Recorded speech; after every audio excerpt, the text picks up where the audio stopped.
giving you the real from A to Z surrounding the Dallas Cowboys. News, updates, rumors, transactions, takes, and more. So strap up, Cowboys Nation, and start your day off with A to Z Sports. Live with Will Steele. 3, 2, 1. Here we go. Oh, yeah. Lakers.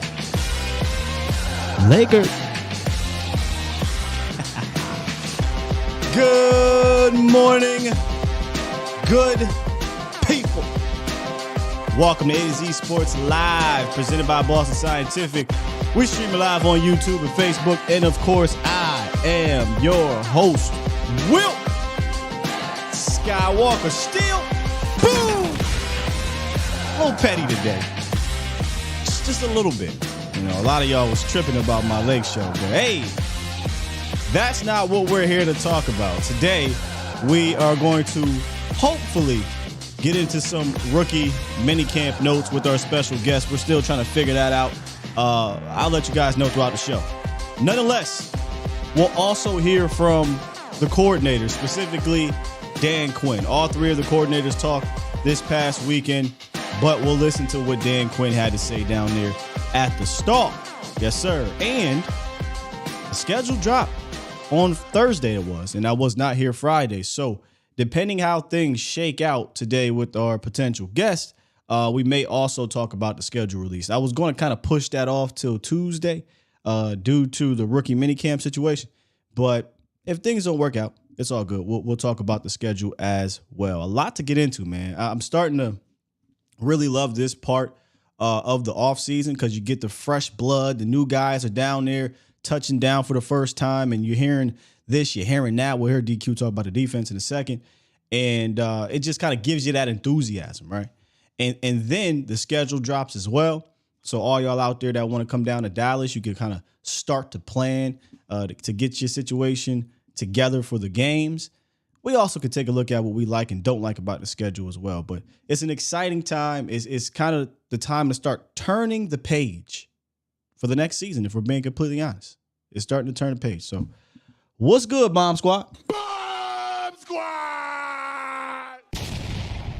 How y'all doing, man? Was y'all weekend great? I had a fantastic weekend. We went to Austin for the first time. And if you follow me on Twitter, which you can, right down there at Skywalker still, I talked about it a little bit. I didn't go too crazy about Austin, but man, that was my first time down there. We obviously were on 6th Street, and yeah, Austin, salute to y'all. It was a good time. We had a good time. No issues.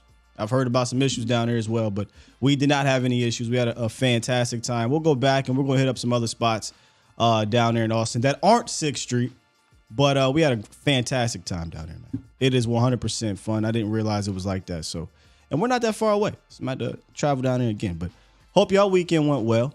Hope y'all watched those Lakers get the dub, advance to the Western Conference Finals. Hope y'all watched the Philadelphia 76ers collapse again. Gotta love it. I hate everything Philly, dog. Everything except the Flyers. Believe it or not, I don't really care about the Flyers too much. I actually rooted for them a little bit back in the times where I cared about soccer, cared about hockey a little bit, just a little bit. So it felt good this weekend. Had a really good weekend. Hope y'all did as well. I did miss y'all Friday though. It felt weird not doing the show, but we're back. We're back and better than ever, as my guy Mike and Micah would say. All right, let's go ahead and do some turn of the page, my damn self, and get to this roundup and talk about these rookies, or talk about what Dan Quinn had to say about some of these rookies and the defense in general. Let's go. It's time! It's time! It's time!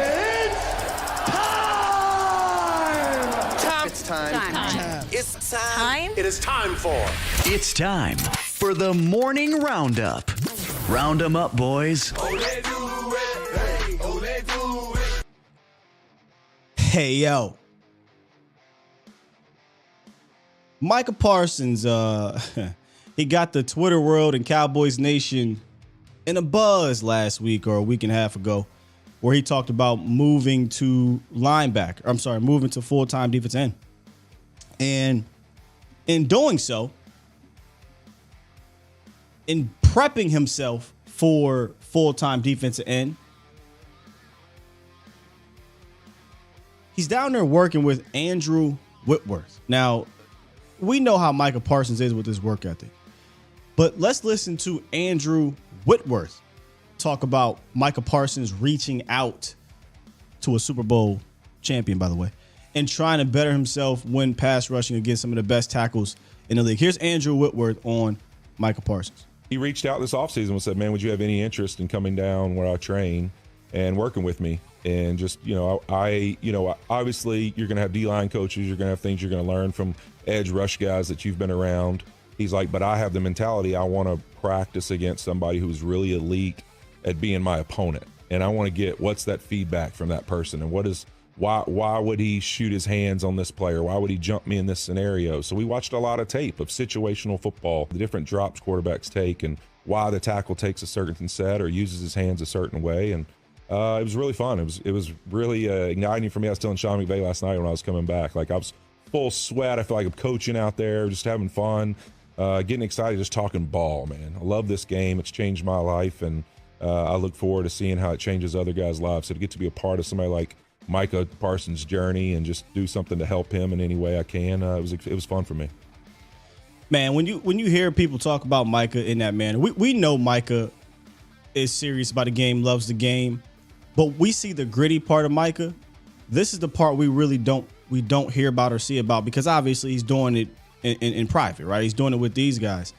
And it's kind of scary to think that this dude can get better. Seriously. I mean, this guy is already a perennial Defensive Player of the Year candidate every single season, in my opinion. And I don't even think he's a finished product. Most people who get 27 sacks in their first 2 seasons, it's hard to top that. Micah's trying to top that. Micah, I believe, is going to top that because he has that ridiculous work ethic to do so. And working with guys like Whitworth, studying the film. I know a lot of people were concerned because he was in Austin, bulking up or trying to add a little bit more to his body to deal with the defensive end situation and not with the players that, I don't want to call it mini camp, but voluntary workouts at this point. Do not be concerned. He is still putting in the work, and he's doing the necessary work to deal with what he has to deal with down there as a defensive end. Speaking of which, so when Micah came out and said that he's full-time defensive end, I kind of rolled my eyes in the sense of, because it made a big deal, not him, but the entire nation. I'm like, well, he was kind of doing that anyway. He was, 800 snaps at defensive end, 100 and something snaps at linebacker? Okay, I guess. But then Dan Quinn spoke last week, and Dan Quinn was very matter of fact when it came to Micah moving to full-time defensive end. He said, look, y'all, he's a pass rushing linebacker. He's a pass rushing linebacker. And I love to hear him say he's a pass rushing linebacker. In fact, let's go ahead and take a listen, if I can pull it up here. Let's take a listen to Dan Quinn speaking on Micah Parsons, then I'll come back and I'll speak on why I love hearing Dan Quinn say that. Here we go. Let's pull this up, get the audio going. Boom. Yeah, 100%. So he is a pass rushing linebacker. Okay, so if you ever need position changes, come to me, okay? Not through any of the guys, and we can adjust for that. I think what he was probably trying to say is I'm really emphasizing some pass rush into my offseason. He said, look, man, if y'all want to know about position changes, talk to the coach. Talk to me, man. Look, I love hearing him say pass rushing linebacker because now he can do some of the things I wanted him to do, and that's still move around, right? Disguise where he's coming from a blitz standpoint. Maybe he's just doing regular run things at linebacker. But I love that about Micah. He's a chess piece. He doesn't have to be in one spot, although he played so many snaps at defensive end. So while he may not be full-time defensive end, he's still going to be most of the time defensive end. Hence why he's trying to build up that armor to deal with those guys. But at least Dan Quinn is not shutting the door on him doing some linebacker things from time to time. Maybe it's gamesmanship. Maybe it's, well, we don't want the rest of the league to know that Micah Parsons is going to be full-time defensive end. And that could be the case. But I appreciate Dan Quinn kind of saying, oh, slow down, player. Yeah, you're not full-time defensive end. You're a pass rushing linebacker. So he'll still come out, get 800 snaps defensive line, 100 probably snaps at linebacker. And they'll try to probably slow that down as saying defense end. But that's what he really, really is. Maybe the responsibilities will change this year. We showed the Floyd clip where, the interior guys, I think, are going to have a slightly different responsibility than some of the pass rushing defense ends. Maybe some of those run stopping DEs, the Golstons of the world, I almost said, Fehoko. The Fehokos of the world, maybe they'll have the similar type of responsibilities, but I don't think that the Micahs and the Dante Fowlers, the Dorrances, I don't think those guys will change up too much. I think it'll be the interior. But pass rushing linebacker is what Coach Dan Quinn is calling him. And he said some other things here, but I'm going to get into the chat and get into the lines and see what you guys are talking about. By the way, if you do want to call in, you can. 351-999-3787 is the call-in line. Hotspot says he has to be DE because he's not a true linebacker or a true DE. He didn't say that last part. I said the last part. But he's not neither. He's not true linebacker. He's not true defensive end. He's one of one. He's a guy that I think can be elite at either one if you decided to leave him at either one. But because of his uniqueness as a skilled defensive player, he can do multiple things. So we'll see. We'll see exactly what they do with him this year. Which, look, man, I thought about this. I even almost reached out to his brother on Twitter and was like, look, because he mentioned the money situation. At first thought, it's like, yeah, man, being registered as a defensive end will impact the money. Sure. But really, it only impacts the money if he's tagged. That's it. Whether this dude is classified as a defensive end, as a linebacker, as a water boy, he's getting the bag. Period. Micah Parsons is going to be the highest paid defensive player in the National Football League when it's his time to get paid. So I don't think it matters if he's designated as a defensive end or a linebacker. It only matters if he gets tagged. Because if he gets tagged, then that tag will go towards the top 10% of, or 5%, I think it is, of that specific position. Other than that, it doesn't matter because he's going to get paid, and he's going to get paid the most money on the defensive side of the ball in the history of this league. So once I start thinking about it a little bit more, the whole, he wants to be DE because of the money thing only matters if he gets tagged, in my opinion. That's it. Truly, Waterboy is his nickname. But y'all know what I'm saying, right? Like he could designate himself as a nose tackle. He'll be the highest paid defensive player at nose tackle in the history of the league. No matter where he designates himself, he's going to be the highest paid player at that position is kind of what I'm getting at.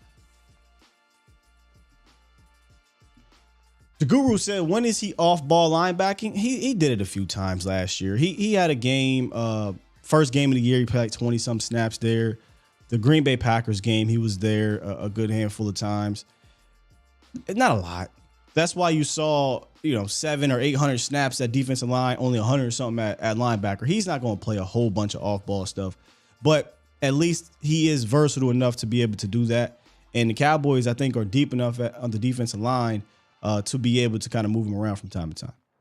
I'm always down for him being a chess piece. I don't want him being designated in one spot and teams are able to get a grip on what to do with him. Continue to move him around. It's kind of how I look at it. Let's I'm not really sure where this number is from, so pardon me, 804, because it doesn't say 804 in the front. Welcome to the show, 804. Good morning. Hello? You are live. Hey, what's up, Sky? This Hi. is Marcus. What's up, Marcus? Marcus with a K. I'm straight out of Japan, man. I called you a while back, man. That's why. That's why. What's up, Jamarcus? Or Marcus, right? Not Jim Marcus. Marcus. Yeah, Marcus with a K. Marcus. See with a K. No C. The number confused me, but you're all the way out of Japan, man. Appreciate you. Yeah. Right now it's like 11. It's 11:02. 11:02 Monday night, 11:02 p.m. Sheesh. That's interesting. It's interesting the time disparity there, man. Hey man, you and Vox, you guys, y'all get me through, man. Because when I literally wake up, I'm waking up with your show. Of course, I don't get to see it live, right? But I wake up and I listen to your show, man. It's just like, it gets me going, gets me at the gym, and then I get my morning fix from the Cowboys. Just wanted to tell you that I love y'all show, man. And like I said, I met you guys through I called on through you from Jesse Holly, and then like I said, remember? Well, you don't remember, but I saw y'all at live. I saw y'all at live on the Philadelphia game last year. No. I remember. I remember when we met you. Yeah. Just want to say, man. Okay, and then I'm gonna close it. I'm still a little. I like everything that we did in free agency. I like what we did in the draft, but I'm still scared. I'm still scared with that left guard, and I just think, and just hearing, and I know you said that, hey, we got a gaping hole, but we gotta trust the guys there. But I feel like we doing the whole 2018 receiver by committee. And then it just all fell flat. What do you think about that? Man, it's not a bad comparison, right? Because they don't have the starter there, and they're trying to figure it out what kind of backups, essentially.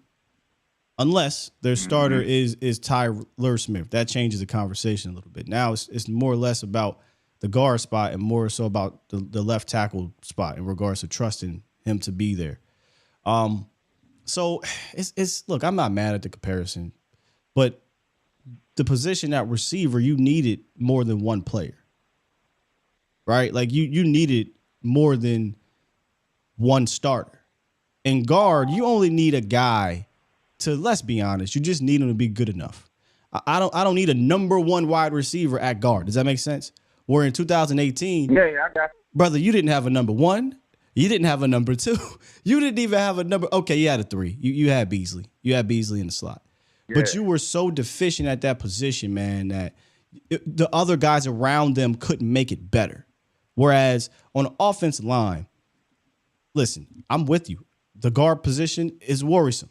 But if they can find somebody that's good enough, the Tyler Biadishes, the Tyler Smith, the Tyron Smith, the Terrence Steele, the Zach Martin, the play calling, the quarterback, like those things should be able to help mitigate your one weakness on that offensive line if everybody is healthy or if Tyler Smith is left tackle and whoever it is at left guard. So you're right. It feels committee-ish, but I think there's enough to be able to mitigate it if they hit. Meaning if they find a guy that's good enough or if the scheme, it helps mitigate them, or if the quarterback / running back tandem, they're able to be okay without it. Because, Connor McGovern, Connor Williams, they weren't the greatest. And the Cowboys still had pretty decent offenses. But right now, you don't have a Connor McGovern or a Connor Williams. That's the true. Problem. That is true. Absolutely, man. And we're relying on the 2, 11, and whatever it is, 4 guy, the lottery number guy. 2, 11, and 4. Yep. We're relying on that guy. So that's troublesome, man. That's troublesome. That's real what you're saying, man. I just try to, as we're talking this out, I 100% agree with you in the sense of it's worrisome. But just like I did with the caller before who wasn't worried about it, I gave him the other side to it. I said, okay, this is true in the sense of, hey, we can maybe mitigate it, but here's the reason why people are concerned. And it's so interesting that you called in because you're the other side, right? You are concerned. And I think it's valid reasons to be concerned until we see that left guard. Maybe it's Edoja. Maybe it's Forniak, he steps up this year. Maybe Boston. We don't know, right? But what we do know, here's what we do know. The unknown is there at left guard. That's a fact. That's a damn fact. That's right. You know what I'm saying? I feel you. Hey, well, look, man, I'm gonna try to call. I'm gonna try to call in the you and Vacha show because your show is serious, but it seems like Vach just brings out because he's a fool. He brings out the fool in everybody, yo. And I love y'all show, man. I mean, appreciate it, man. It's amazing. Yeah, this is what makes the community so dope, right? Is that we got different deliveries in our shows and just different fields and everybody. That's why I believe we could legitimately be a network talking about the Cowboys all damn day. And the way you get it is different, man. I deliver it differently solo than I may deliver it with a guest, or I may deliver it as a co-host, or what have you. And it's just, I try to make it fun, fresh, but informative, no matter where I'm at. So appreciate that, man. All right, man. Y'all take it easy, man. Hold it down. Yes, sir. Salute. Peace. Good call, man. Good call. D Shift, I see you here, man. That's another one. It could be Terrence too. Like, you know, they brought that up over in the offseason. Not that I agree. Not that I agree, but he also could be an option. Which is really weird. They would forego Terrence playing a position that he's, my opinion, ascended himself to one of the better right tackles in the league. To say we're gonna try you at a completely different position that you've never played in the NFL. Don't like it. But let's flip the script a little bit. Let's go back to DQ. And then we'll get back to the lines. The lines are starting to pick up. But I want to finish this DQ thing before we go full blown into the lines. And one of the things that Dan Quinn talked about, and I absolutely loved his answer. He talked about football and potentially becoming positionless. They asked Dan Quinn, hey man, is football becoming positionless? Because if you look at our draft, if I have it here, one of the themes of this draft we talked about was versatility, right? Versatility was the number one thing that immediately popped in my head as soon as the draft ended. And a lot of that versatility is mostly defensively. And so they asked him, is it becoming positionless? And this is what Dan Quinn had to say about it.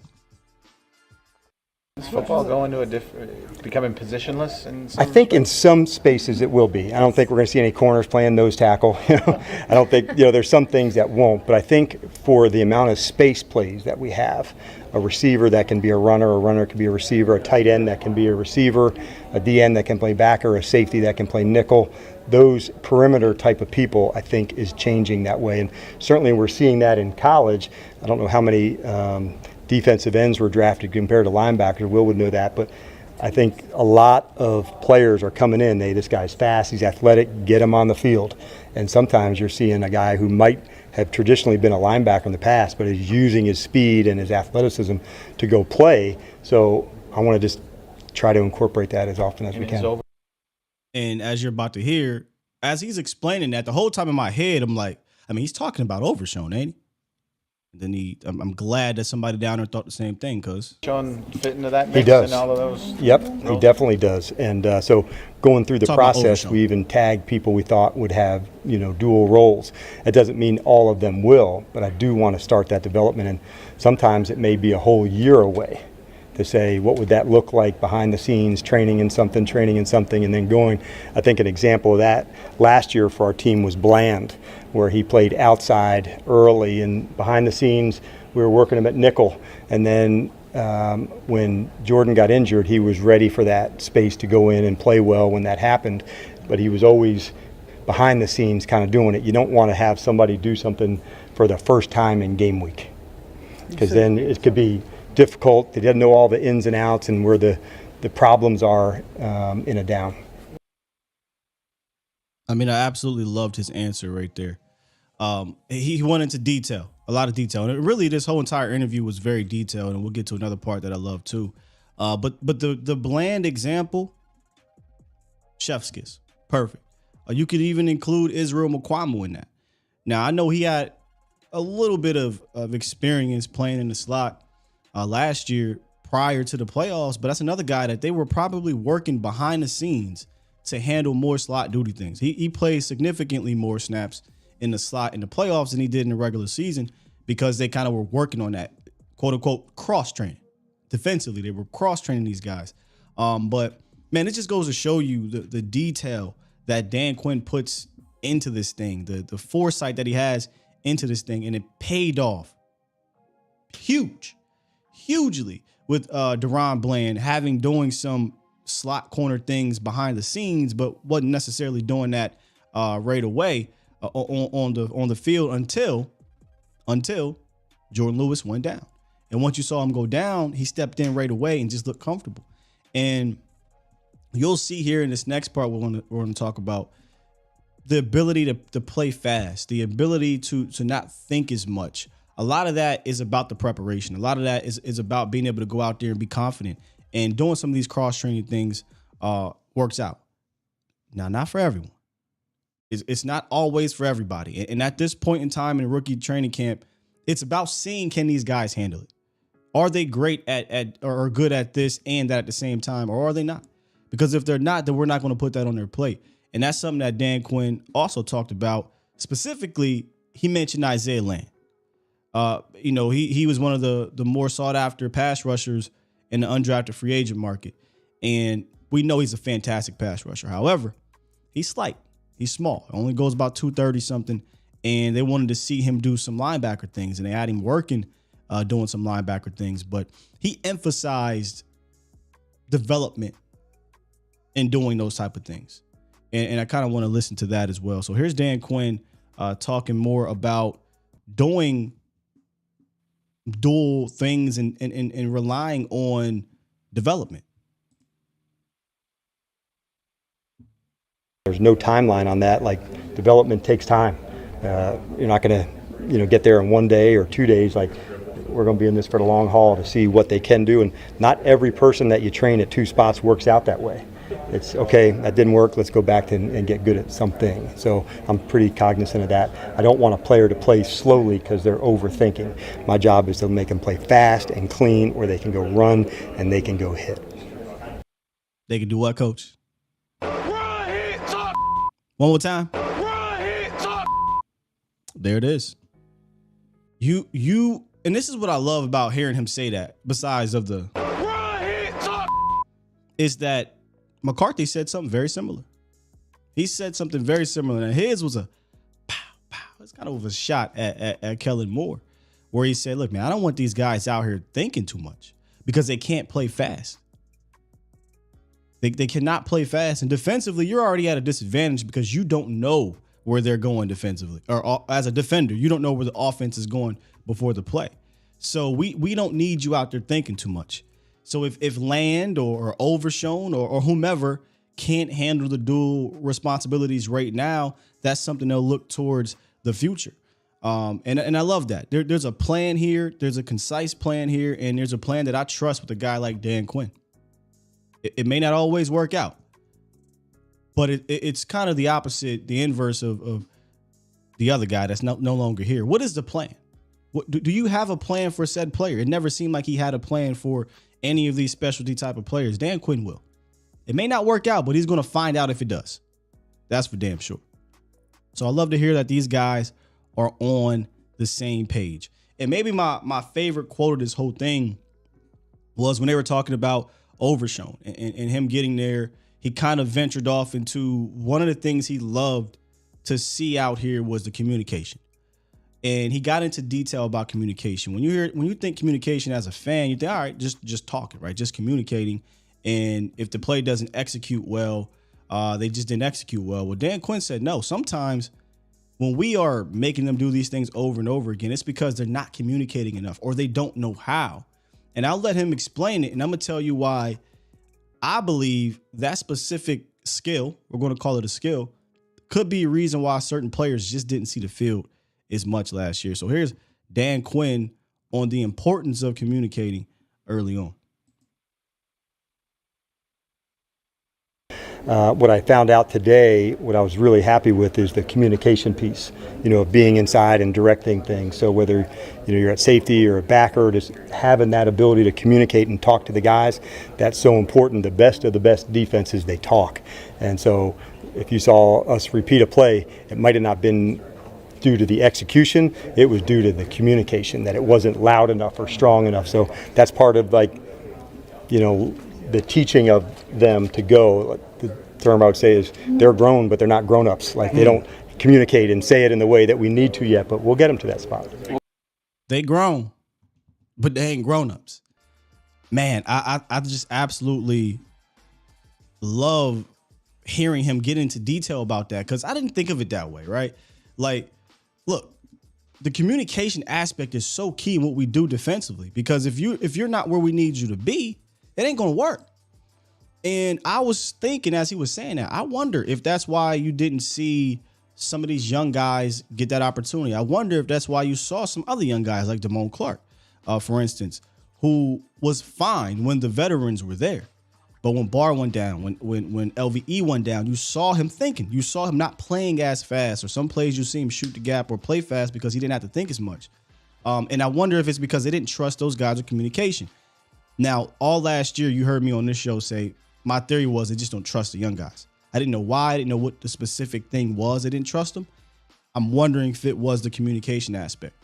Yeah, you can go out there and you can run around, you can play, but I need you to make sure that Golston is in the right gap, or I need you to make sure that the slot corner knows that, hey, if you blitz, I got you back here for the hook, or whatever the assignment is. I need you to communicate that thoroughly. I need you to do it right, because if you don't, well, we'll be in trouble. So, that's something that, I would love to get into more detail about with him. Like, hey, man, did we not see some of these young guys play because they just didn't communicate well enough to gain your trust? I knew they didn't gain their trust, but why didn't they gain your trust? I wonder if it was communication. So that's Dan Quinn, who spoke yesterday. I'm sorry, who spoke last week. Fossil also spoke, and Brian Schottenheimer spoke for the first time. So that was interesting to hear Shotty speak. I wish they would have been a little bit more detailed in Shotty, but I get it was their first time talking to him publicly like that. So a lot of it was, hey, Mike McCarthy background, but they did ask him about certain levels of the offense, and I kind of want to save that for a different show during the week. But it was nice to hear from him. Y'all know how last year we kind of was like rolling our eyes whenever we heard Kellen talk. Shotty is way more sure of himself. Shotty, and of course, he's 50-something years old. He's been around the league. This is a guy that will coach that damn offense. He will coach these players. I don't see a guy that's just going to, am I saying that Kellen was a walkover? But, right? Like Brian Schottenheimer's been around. You could argue his resume is not the greatest or whatever, but Shotty knows how to get to these players. And he's confident in what he's going to be teaching. Now, the role was different, and we'll talk about that because he talked about it another day. But it was refreshing to hear him and refreshing to hear his demeanor, how he spoke, his mannerisms. It was. I could listen to him and get behind that. The other dude, I'm gonna just leave it at that. So we'll hear from Schottenheimer later. We'll hear from Fossil as well. Let's get back into the phone lines and into this chat. Let's talk to D Schiff. What's good, man? Good morning, good brother. What's goody, man? Not much, bro. So, I was just kind of listening to you talking about Damone Clark. That was kind of one of the things that popped out. You're talking about him playing. I hear that he's having a pretty good offseason working out with Leighton Vander Esch. So I was wondering, like, with the addition, like maybe with him playing a little faster. I was listening to Michael Gilkin, an interview he was doing about a month ago before the draft. And he had talked about, they were talking about all the positions they were looking at, and he was bringing up that interior. At the time, we had not re-signed Hankins. He was talking about that being a position where they were going to try to address, and, Lord and behold, they go out and get Mozzie. Yeah. And it's, this is before the draft, and so I've been kind of paying attention. The guy, my guy, Boss Cowboy, I was listening to him, and, you know, he was kind of going over, you know, he's a tea leaves kind of guy, and he was talking about just kind of things Gilkin kind of throws out. So first and foremost, do you think these additions will kind of first, like, you know, help this run defense? Do we see the more of an emphasis on wanting to stop the run so they can start pushing people to do more passing, and we can have opportunity to pin those ears back? And also, man, what I was, you know, I made a comment about Terrence Steele, and I'm pretty convinced, you know, just off of what Gilkin did with the Mozzie thing, and in that same interview, you know, they were, I think it was Bobby Belt. He was asking him about just, you know, the left tackle, right tackle, the shuffling of the offensive line in general, and he proposed a couple of different combinations, and Gil was like, well, I don't think any of that, you know, because if you give a guy like Tyron the type of money, or his contract is based off of him playing, he was talking about him moving to right tackle. And Gilkin just had an interview a couple of days ago where he started kind of doubling down on the fact that Terrence Steele will most likely play that left guard. You know, this is all, you know, until Tyron. I mean, hope, man, I don't like to play with Tyron like that, but the same token, like, it's Tyron, you know. So what can we, like, read into these things, or just kind of, you know, for just moving forward? Well, let's start backwards. I'm going to go with what McClay said and what Solari said. This is essentially a puzzle that we're still piecing together. So I don't think we can really rule out anything, you know, because there's not a for sure fire left guard except for Tyler Smith, and he's a tackle, right? He plays tackle, but if they really wanted to, they could put him at left guard and end this whole discussion. But it's clearly not something that they're trying to do, because you hear Jerry Jones come out and mention tackle flex for Terrence Steele, and then you hear Mike McCarthy say, "Oh yeah, we'll look at Terrence Steele at left guard." Then you hear Will McClay say, "Well, it's a puzzle piece we're putting together." And Mike Solari, same thing. Look, we'll figure this out when we get down there. Don't be surprised, all right, y'all, when we see some random dude or Terrence Steele could be that random dude getting left guard snaps. They're going to try probably everything. I personally think, you already know how I feel, that if you want the best five out there, the best five is Tyler at guard at this specific moment. But I think they're kind of in a pickle where, yeah, that's an option, maybe their last option, but I feel like they really want to put Tyler. They really want to put Tyler Smith at left tackle and just leave him there. I feel like they really want to do that, but only if they got an answer at left guard. So I don't know how much there is to read into, hey, we're going to figure this thing out, because that's what it really is to me. They're going to figure it out, D-shift at camp and mini camps. And then as we get closer, right, preseason, and when they go travel to, I don't know, Denver or LA to do these scrimmages, that's when we really need to put the binoculars on and pay close attention. Who's getting the most reps here? Who's getting the first team reps? Because then that will tell us, all right, this is what's going to happen in week one. But right now, it's a big puzzle. Okay. And just a little fun wrestling question, man. If you and Vach, if y'all the Usos, who will be y'all solo? Ooh, Solo Sequoia. Who would y'all? That's a good one. Who would be our solo? Like from the round table, I would probably say Koye. Cause look, if anything pop off, I know we could send Okoye to go dead. Any Eagles battle, any debate. Like Okoye, he been around for a minute. He know how to debate. He know how to shut Ish down. I would say Okoye. Yeah. That's a good one, man. Yeah, he coming with the Samoan spike for sure. He coming with the Samoan. He coming with the smoke. The Philly Samoan spike. Shout out to Okoye, man. He got something special lined up. I got an interview with him. We gonna do this best, week. Man, y'all take it easy, bro. Appreciate you, big dog. That's a good one. Yes, sir. If anybody is familiar with the WWE, who would be Vach and I's solo? I got Okoye. His first question, though, D Shift, I didn't get a chance to answer with him. was are we putting more emphasis on the run defense? 100%. 100%. You could just say by bringing back Jonathan Hankins that there was going to be more emphasis. But then they compound that with getting Mozzie Smith, right? And compound that with Coach Floyd saying, hey, we're going to do more things on the interior to help against the run. There's definitely a more emphasis on the run. And McCarthy said it before, pass rushing's a privilege. Pass rushing's a privilege. And the Cowboys, if they want to be one of them ones,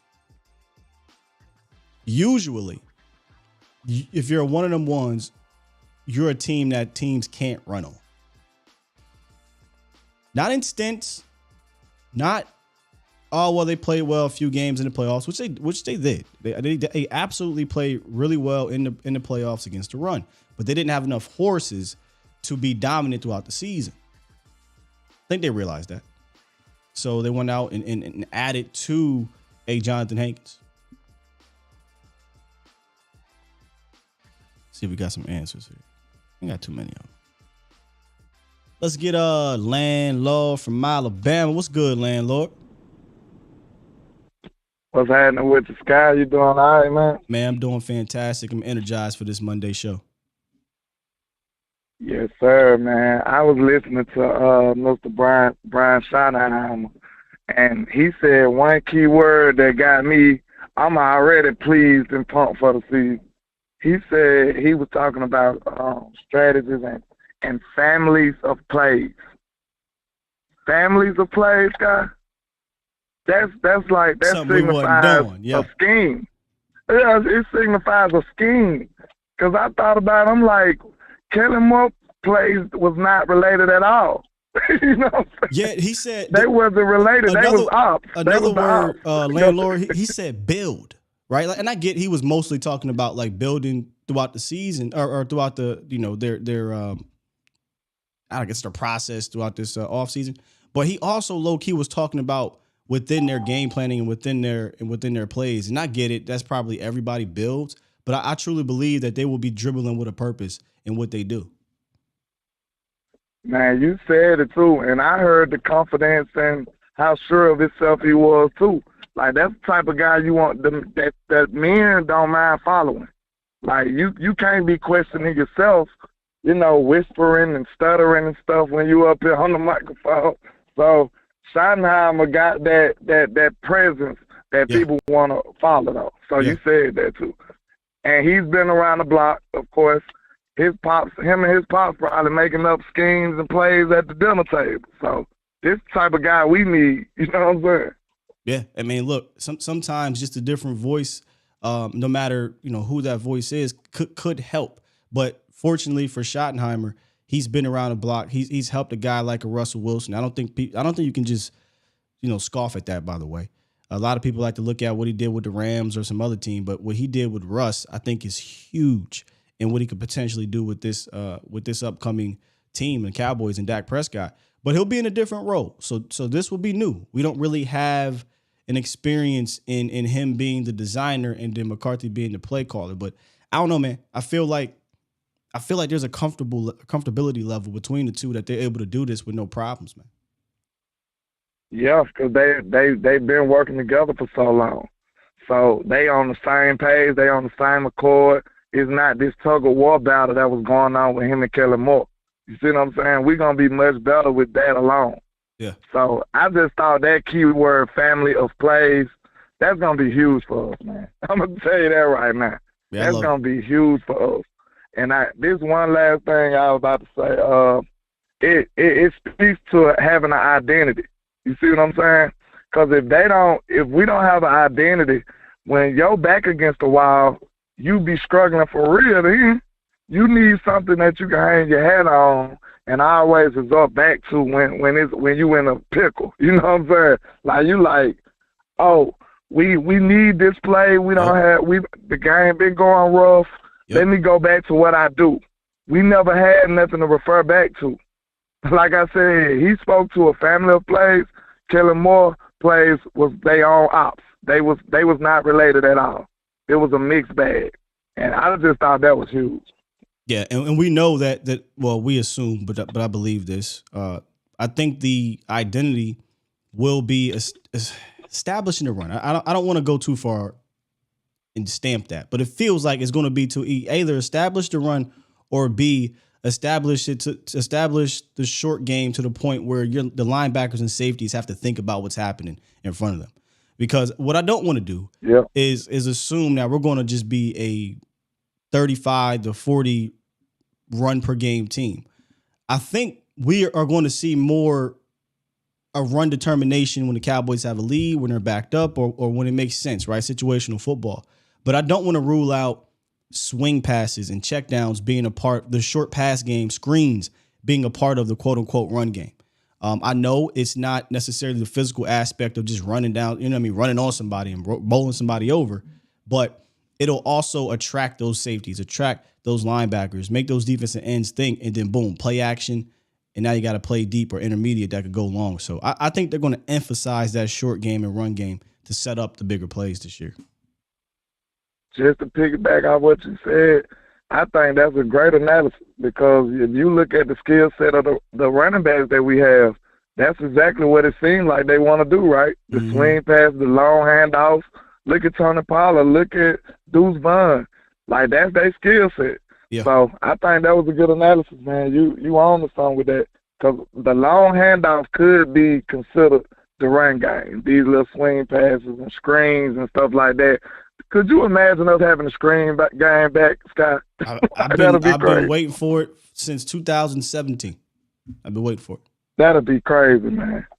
But I appreciate you taking my call, bro. Always, man. Make sure y'all check out Landlord from Alabama. You gonna be in the Trap House later on? Yes, sir. Yes, sir. Hit him up, Landlord from Alabama, on all handles. Yes, sir. Appreciate you, Scott. Yes, sir. Salute. Yeah. All right, we got a couple more, but before I get into y'all, I'm gonna take I don't want to say a break. That's not what we're gonna call it. We're not gonna call this a break. I want to get to the schedule. So we're not going to do today. Hold on, one second. Let me see. On the fly, building a plane while we in the air right now. What time is it? 9:35. I'm gonna save it. I'm gonna actually save this. And we'll do it for tomorrow. I was going to do some scheduling things, but we'll do it for tomorrow. We'll continue to talk about this situation we got going on today with Dan Quinn and Shotty. We'll just throw Shotty in here since that's where we're at. But we'll save the schedule for tomorrow. Let's go ahead and get to Reek on the horns. What's good, Reek? Hey, what's going on, Scott? Cool, man. What's going on, Cowboys and Scott? Yeah, man. I like the fact that they're putting the pieces together. Yeah, I'm cool. Okay. I hear the boys in the back. That's an ambulance. That's an ambulance, man. It's the ambulance. Yeah, I'm good. Okay. Yeah. Ambulance, man. Other than that, this is my thing with this team, man. I'm not panicking right now about this offensive line because, like I said before, we still have the second wave of free agency coming up. I'm pretty sure that they're going to give their guys that they have on this team every opportunity to make this offensive line good. But at the same time, too, I do believe if we go into the season and they feel like it's a big void there, I think they might mess around, pick up the phone, and call somebody and go get a lineman for this team. Yeah. So we talked about that last week, right? Where if you go look at the history with Mike McCarthy here, it seems like their process is, okay, let's see what these young bucks got. We'll get to mini camps. We'll get to rookie mini camp, whatever. Let's see what these bucks got. And then once training camp gets here, they're signing dudes. They're signing the, Everson Griffin. They signed Malik Hooker. Last year was Jason Peters late, but Anthony Barr as well. It very well could be that. They could say, all right, we got to look at Josh Ball. We don't like it. We got to look at Edoja. We like him, but we like him as a backup. Or we got to look at Austin Richards. We love where he could potentially be, but we're not trusting it now. And they could just pull the trigger on signing a veteran. So I don't think that's out the question either, bro. Definitely. And as far as the running backs go, as far as this running game go, I think we shouldn't rule out the third string running back from Florida from last year. Malik? That we have on this team. Yeah. I like Malik. I like his run style, man.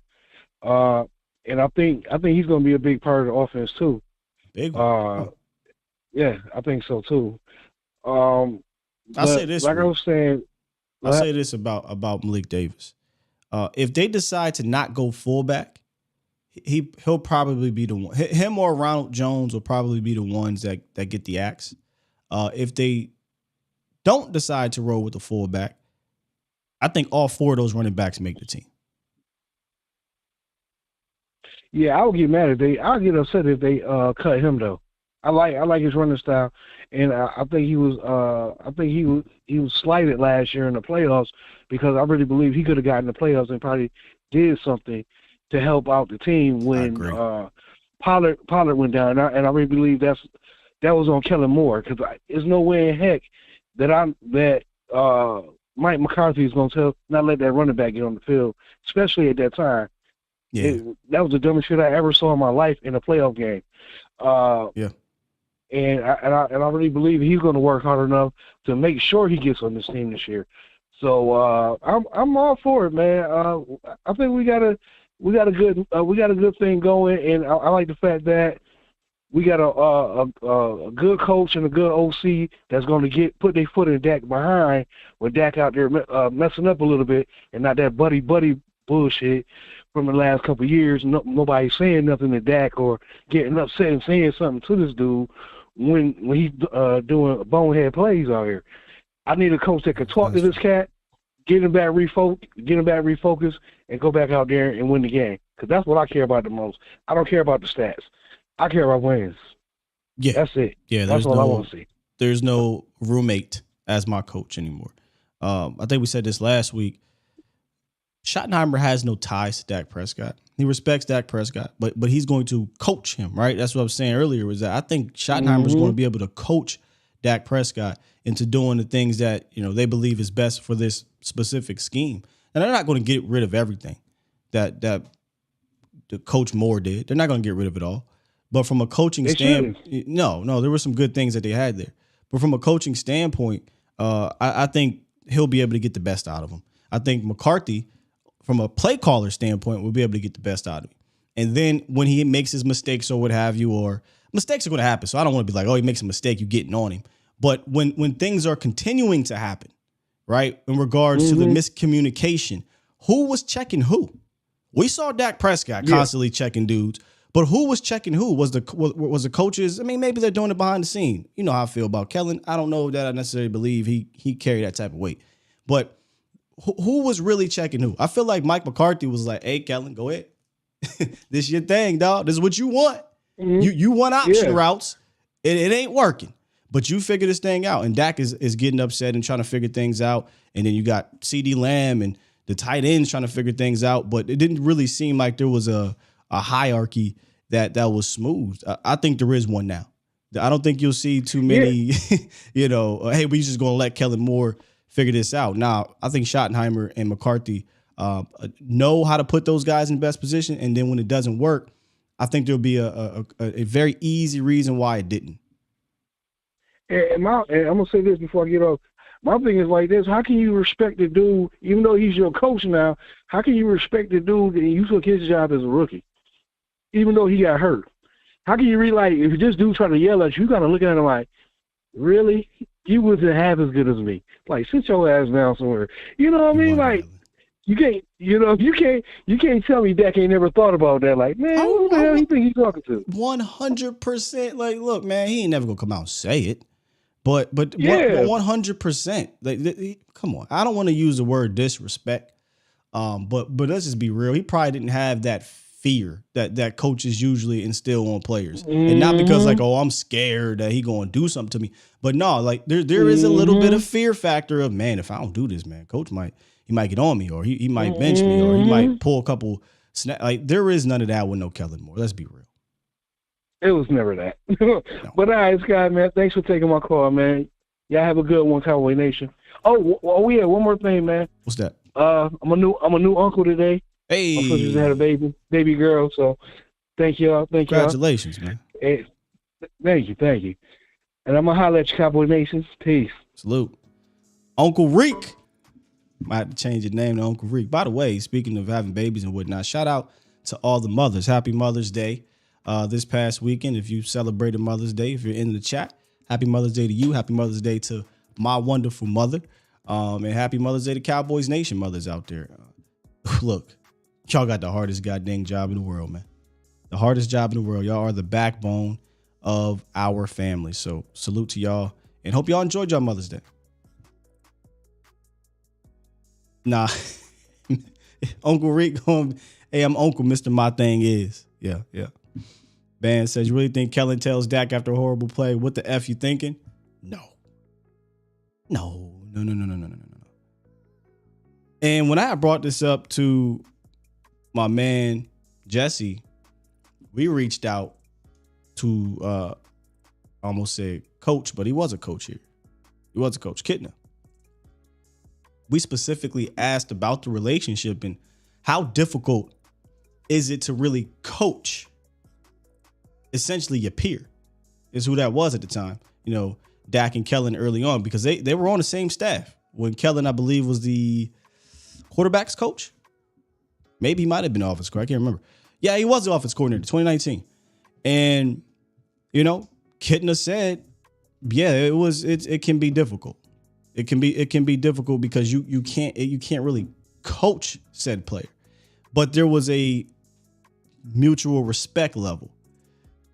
All in all, what Kittner was saying was, yeah, that was a weird situation, but they respected each other enough to where it didn't get in the way. And I believe that. It probably didn't, quote unquote, get in the way. There probably wasn't arguments or weird feelings going around that locker room. But I don't think you can fully get the best out of a player when you're a buddy with him like that. I just don't believe in that. I could be wrong. I could be hella wrong, but that's just kind of how I feel, y'all. All right, last caller of the morning, Deshaun. What's good, Deshaun? What up, Scott? What up with you? Good morning. Nothing much. Shout out to all the mothers. Happy Mother's Day. Have to pull my mom real quick. Lord Jesus. So I know, like, she literally, she busted me. So what happened? Let me tell you a quick story before I get into it. So I went and I was going around shopping and everything. And so apparently, like, I had to cash out people. The problem was she has the email through my cash app. So when I'm cash apping, she texts me out of nowhere, who is this? Why you spending all this money? Who are these people? So she kind of busted me and I had to tell her, like, Lord, I can't lie to my mama. So I was like, getting you surprised. So I got her, like, this GG purse, which is not Gucci, people. It's like a little miniature purse, and I got her like flowers and. And this is your mama? Mm-hmm. Okay. I did all this. Yeah, I spent over $200. So. Hey man, much. whatever to make moms feel. I just told my son, I said, make sure you make your mother feel appreciated for all the hard work that she does in raising you. So whatever you got to do to make your moms feel appreciated, man. True. So for one, so now let's get to business. So for one, Dan Quinn, I like how he shut down the Micah thing. It's not up to Micah to do that. It's up to the coach to decide where he wants to play and how he wants to play. Ooh. Now, if Micah want to add weight to, wants to add weight. Can I? I'm sorry, but as you said that is a perfect example of what we were just talking about with Dak and Kellen. Like Micah Parsons, who has the most juice to say whatever the hell he wants, said what he said, and Dan Quinn came out and said, first of all, you ain't rap long enough, okay? I determine where you go. You think Kellen ain't gonna come out and say that? No, but Dan Quinn will. Nope. And so that's a perfect example of the two opposites in regards to coaching. Continue. So, but yeah, like I said, he has a system, he has a game plan. So think about it, Scott. Who was the worst defense in 2020? It was us, correct? The worst defense, you said? When it came down, when we had, I was asking who was the worst defense? Like who was the worst defense in the NFL in 2020? Oh, well, we had the worst. We had the worst defense in the history of Cowboys football that year. So yeah. Bingo. So he came in 2 years, and we now became one of the top 5 defenses. And that wasn't through Like, it was through discipline. It was through fundamentals, and that's what I feel like the offense needs. So if you think about it, every time we get into a situation where the stakes are up high, everything's here, what usually happens? Either the defense fell on us or the offense fell on us. It's never balanced. It's never we're playing on one accord. So what I like is that all the coaches, all of them, are on one accord. So they're all thinking the same thing, which is winning. They're not thinking statistics. They're not thinking of running the score up. They're thinking, hey, let's get in, do what we got to do, win, and get out. And I feel like we're changing the culture to back to the old Cowboy ways, which is I want to punch you in the mouth. I want to know that I want you to know that I'm going to punch you in the mouth. Then I'm going to do it anyway, and I'm going to continue to do it until you do something about it. Yeah, there's two sides to that because we were kind of like that under Garrett, where it was like, hey, look, we don't care. Y'all know what we're going to do. This is what we're doing, no matter if we play in the parking lot, if we play in space, if we play home or away. That's just kind of what they were going to do. And it had its moments and it didn't have its moments. So you got to have the ability to adapt. And I think that's what McCarthy's doing. I think by having Brian Schottenheimer be the play designer, it'll allow him not to become stagnant and stale. So I think there's a good mix of self-evaluation of their past selves, talking about McCarthy and Dan Quinn, right? Dan Quinn switched it up, but they're on the same page. You know, Dan Quinn talked about wanting to play fast, play smart, not have these guys think so much out there. McCarthy said the same thing. And if you got both sides of the ball doing that, you hope they are executing at the top level at the same time, because like you said, it was always peanut butter, no jelly. There was always cereal, no milk. The beginning of the year, the defense was phenomenal. They were carrying this team. The second half of the year, the defense was very sketchy, and the offense was kind of carrying this team. Getting to the playoffs, it flipped back to the other side. On one game, the offense and defense were great. The other game, defense was great, offense was not. So there was never really that synergy throughout the season. And it's not always going to be perfect, right? But you want to have that identity, and the Cowboys really didn't on both sides of the ball, if we're being frank. But I think they'll have an identity moving forward. And then the final thing, me personally, I think like having things so fundamentally sound, it's like sometimes people forget whenever you get into a fighting or get into a boxing match, people don't forget everything's not so flashy. Sometimes you need the fundamentals to be able to execute. And when you don't have fundamentals or when you don't understand what's going on, and you have rookies and other people and like Kellen Moore, quote unquote, having to spend 10 hours to understand a play compared to Kadarius Toney, where it took him like a few hours and he's ready to go. That you have to be able to fundamentally sound and have a system to be able to win games, especially this year, Scott. We got one of the toughest schedules in the year. Yeah, I think we'll have a system for sure. And I think it'll be a quarterback friendly, receiver friendly system. I hope so, and I'm Dak. Hey, Dak, this year ain't no excuses now. I don't want to hear no excuses this year. I'm Team Dak, but it's time. It's time to deliver. So that's how you got to me. Indeed, man. Appreciate you, Deshaun. It's time to deliver. Shout out to my bro Vach in the building.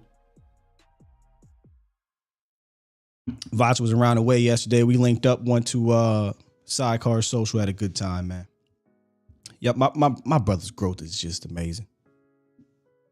Just amazing. So I see you made it back. You made it back, Vach. Unless you listening on the way down. But Austin to Houston is a drive, my man. That's a drive. You got that one. But appreciate you, big dog. All right, that's it for the calls today. We'll get into the chat here, and we'll get to some super chats in a second. But before we do that, got to tell y'all about Boston Scientific, of course. In the U.S., more than 39 million men suffer from ED, and if you're one of them, hit up Boston Scientific. They have developed a process to help you find the best cure. You take a free online assessment. You can share it with your doctor. We do have the ad in the link in the description, so you can hit that ad or hit that link, and it'll take you to the website. You take an assessment test, and boom, it'll hook you up with what you need to find your best cure. Again, that's edcure.org, brought to you by Boston Scientific. It ain't hard, but you can be. You're listening to A to Z Sports. Do it live! At some point, hoping to broadcast in front of the millions of Cowboys fans to bring you the real But for now, strap up and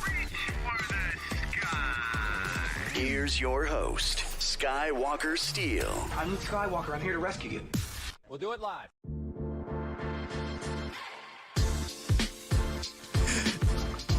That's a good one, Quan. Only Boston Scientific allows you to have energy like a rookie, but perform like a vet. Bars. I might develop a Boston Scientific line contest. Y'all be killing it in here. Y'all be killing it. G, absolutely right, G. Kellen was a play designer, not a play caller. As a play caller or game manager, you have to learn how to manage the game for 4 quarters. Absolutely. This is something that Coach McCarthy won't come flat out and say, but through hints, through breadcrumbs. That's kind of what you're talking about, right? Situational football, 100%. Tom said, did Brumley drive us? No, he did not. But Brumley better look out for us when we go back to camp, which we going back to camp. Speaking into existence. All right, let's get to some of these super chats as we end the show today. Which honestly was low-key kind of freestyle towards the back end, but we figured it out. I know y'all probably like, well, Sky, why don't we talk about the schedule? One day at a time. We'll do some schedule talk tomorrow. Maybe I don't know. I was going to do some Brian Schottenheimer interview stuff tomorrow, but we kind of talked a lot about him today. So maybe we'll revisit that. But I definitely want to get to the schedule stuff because it's an interesting schedule. There's some things that I want to nitpick about it. And I got a hot take. I got a little hot take about it. Y'all know me. I don't even like predicting records. I hate that. I get it's clicks. I get in our job, my field, we kind of got to do that from time to time. I usually stay away from it. But I got a prediction. It's not a whole season prediction. It's a part of the season prediction that I want to save for tomorrow. All right, let's, I think we cool, actually. Perfect. We good here. Let's get over here. We got 100 days, guys. Really? 100 days. D Shift says Schoolmaker 4-5 guy. Yeah, 4-5 something, 4-6 something. And this is why I wanted our guest to come on here, because I wanted to ask her this question about okay, cool. About Schoolmaker. Because when I looked at some of these pictures, y'all, in regards to Schoolmaker, he look a lot bigger than he does on film. Dude looks huge. And if he's a big guy like that, they might be doing some things with him one-on-one with the ends or possibly coming down even top, you know, that are going to be unique for the position from a blocking standpoint. And then the pass stuff is just kind of a bonus. But nonetheless, he kind of came off a little bigger from a football size standpoint than I expected when I saw some of those pictures. So are we sure this isn't a defensive end?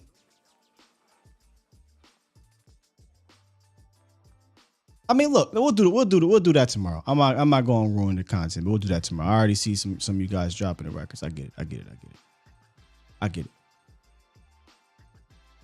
George Adams dropped a paragraph and said some fans and naysayers think that the offense won't rank as high when they had Madden Cruiser, Kellen Moore, was driving the bus, but at the end of the day, it was about efficiency using the least amount of effort with maximum results. I like it. That's what I think McCarthy and Schottenheimer will bring to the offense.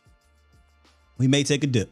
The offense may not be the number 1 scoring offense. It may not be the number 5 scoring or yards per game offense.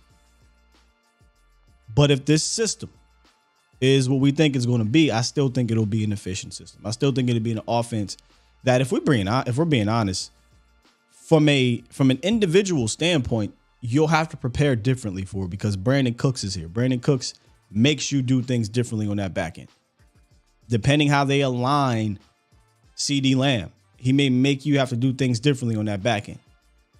Tony Pollard's the feature now, right? Not Ezekiel Elliott. So the way you equip your second level or third level might be a little bit different now. We'll see who RB2 is. But if Vaughn is used, you know, a guy who touches the ball 8 to 9 times a game, that's different than how you would have had to approach it in years past, because now you got 2 guys who are electrifying, can make you miss and can take it to the crib. So may not be as prolific, but they may have to prepare differently because they have more to deal with. Come on, Rolo. Come on, man. All right, I'm gonna leave it at that. I think this ended very, very smoothly compared to what we were going to do today, but we will revisit tomorrow. We'll talk more about the rookies tomorrow. My apologies, y'all. And we'll be all right. We'll talk about it tomorrow and we'll be all right. But I do have a lot of notes from our guest tomorrow where she saw some of the things down there, and we'll dive into it. Plus, we'll get into the actual schedule and talk about what we believe, some good things, some bad things, what we like, what we didn't like about the schedule. So a lot of stuff still going on this week. And then obviously the veterans will be joining the Cowboys rookies next week. So we got a lot to get to. We ain't at the dead period yet. Not yet. Soon, but not yet. If you enjoyed today's show, please do me a favor and hit that like button. If you are new, you just jumped in and you like the feel, but you can't join the bomb squad in the comments, it's because you have to be a subscriber. You don't got to be if you don't want to be, but that's how you join this whole thing, is to be a subscriber. No VOT show later on today. My man is driving back home, but we will have a show for Mauricio Rodriguez, A to Z Sports Prime Time. So I will see y'all tomorrow. I'll see y'all tomorrow. Not later today, but tomorrow. With that said, I'm going to go ahead and press this button and get the heck up out of here, man.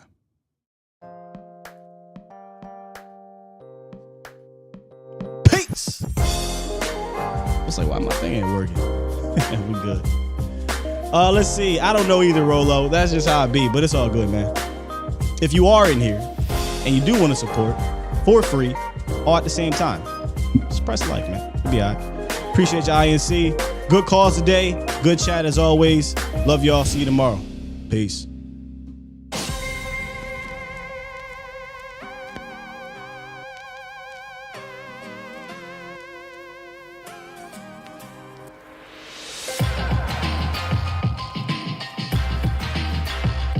Hey, we earned that PTO, Sully. We earned it.